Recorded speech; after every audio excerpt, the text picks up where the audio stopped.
All right, we finished the functionalities for our project, and in this section I'm going to talk about enhancements. There are quick enhancements we could do, which is, for example, we have this component here, we call it search, and this is a search, this is a main page. You could take that out and put it into their own components. Yeah, but even more interesting is if we come to the search page and you type, right, we see that there's potentially multiple times we could have an API being called. And now this could be expensive. I'll show you what I mean. Let's go ahead and remove the console log statements, and let's just let's say search books, and let's find all that console.log and remove them. Yeah. Now, if I try to type something, now you see here that we have our API being called multiple times, possibly. And this could be very expensive. You don't want to do this in a prod application because it's expensive to the back end, especially if it's even a high latency API. You don't want to do that. We want to avoid having to make the API calls while we are typing. Maybe you just want to give it a little time before you actually make the call. There's a tool for that to debounce some of the rapid changing values, not having to cause effect on the API you're trying to call. And we can use a custom hook for that. There's a hook called use the bounce hook. So if you come here, you can look into the documentation, but pretty much this hook allows you to debounce any fast changing value. Okay, so I'm going to utilize that hook. All you gotta do is import that hook, use the bounce, and we can actually go ahead and import the bounce here. We can import it here.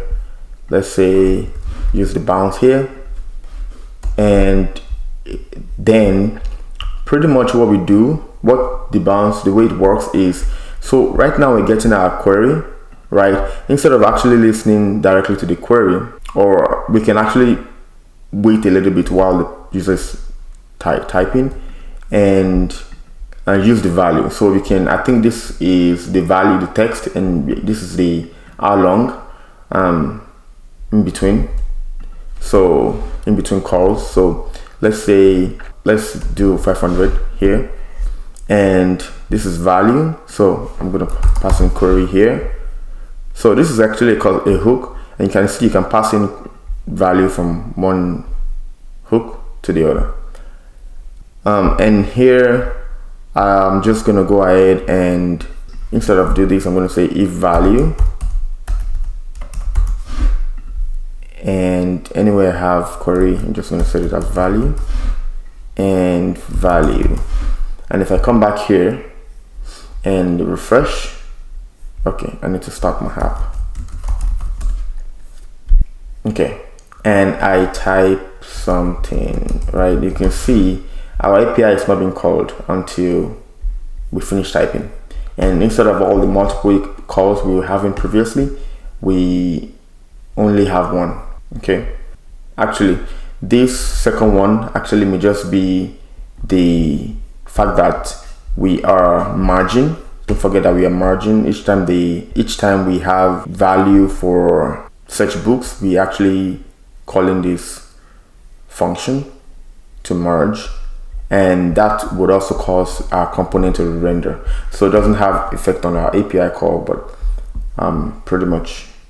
So we can actually also you can increase this even to 1,000 if you want. Only I think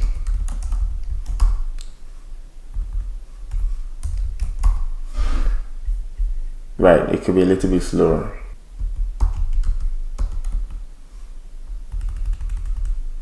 Okay. Now, the other thing I want to talk about is, for example, how to use custom hook or how to create your own custom hook. That's relevant in today's application, in today's world, where sometimes you need to abstract some function away into its own module, and then you can use it in different places. For example, in this use effect, right, we're actually listening to queries and stuff, and based on the data, we go ahead and make an API call. But imagine that you actually have to make multiple API call, like to different servers, let's assume, or you have to reuse the functionality. So I'll just use the opportunity to create a hook here. And how do you create a hook? This could be a topic on its own, but it's pretty straightforward. So I'm just gonna go ahead and run through it. So new folder, I'm gonna call this query, hooks, and let's just call this use query.js.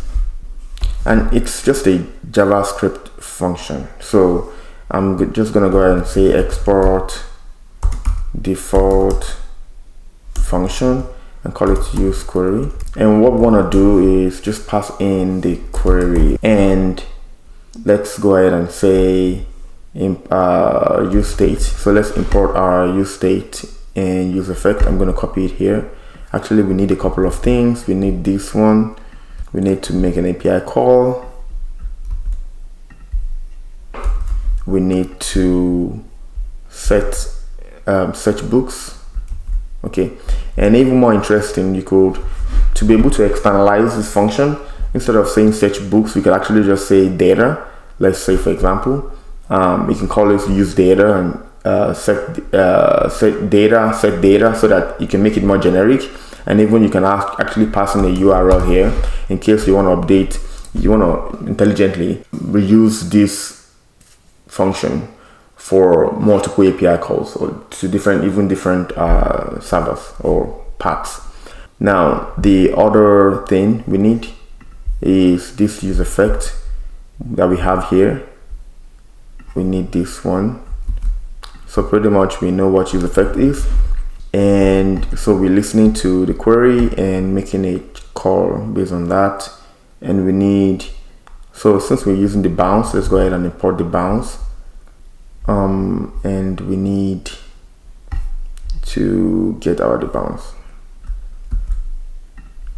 So let's import that here. And pretty much for a hook, you have the function. I'm gonna remove this one. You have this function and you want to return something. And what do you want to return? You want to return, now in your use effect or use state hook, the function returns like the value.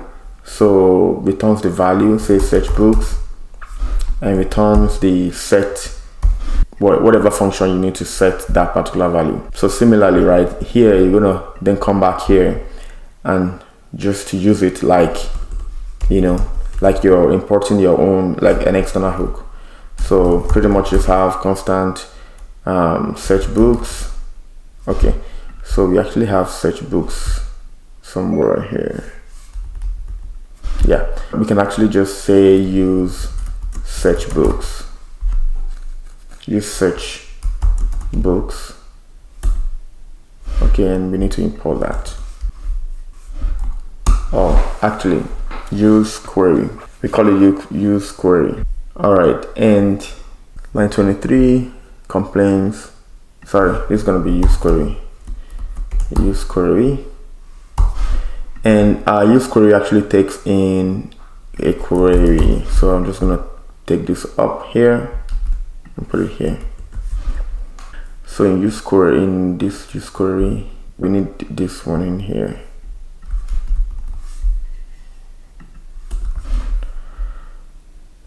And then books API. All right, imported incorrectly. All right, so now this should still work like before. All right, so, and we can go ahead and clean up all of these ones. So let's clean it up real quick. Let's remove this. So we're using this query. Let's remove this here. And what else do we need to remove? I think that is it. So this should work fine. And you can move books to currently reading. Yeah, so you could abstract certain pieces of code and put it into a custom hook, and then you use it in your application. So that's another thing I wanted to call out. And I'm going to be creating more tutorial series on how to create an app end to end. Watch out, subscribe, and thank you for watching.